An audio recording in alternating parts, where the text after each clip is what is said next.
Menjadi sebuah fenomena alam, warga Buleleng, Bali memiliki tradisi khusus saat gerhana bulan, yaitu memukul kentungan atau alat tradisional penumbuk padi. Dalam mitos Bali, suara yang bersahut-sahutan akan mengusir raksasa bernama Sangkalarau yang sedang memakan bulan. Terjadi 2 kali dalam 1 bulan, gerhana bulan pada Rabu malam menjadi fenomena yang sangat unik.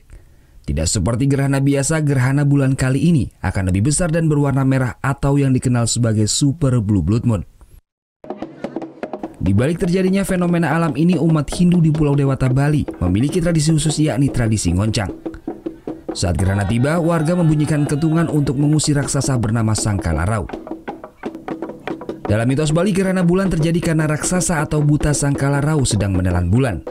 Dengan dibunyikannya kentungan atau alat tumbuk padi tradisional, mereka percaya bahwa suara yang dihasilkan akan mengusir Sangkalarau.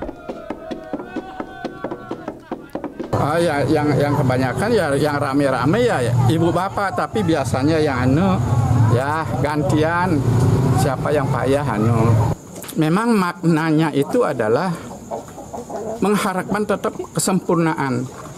Jadi mengusir kala. Mengusir kala itu hampir sama dengan buta ya.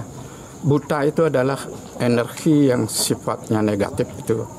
Jadi supaya apapun kejadian yang sifatnya ada hubungannya dengan buta atau kala, itu supaya cepat ditangani walaupun hanya dengan harapan. Warga mengaku tradisi ngoncang ini pun kini sangat jarang dilakukan oleh pemuda dan pemudi Bali. Namun beberapa tetua di Pulau Bali yang masih memiliki ketungan selalu melakukan tradisi ngoncang tersebut. Putu Wijana melaporkan untuk NET.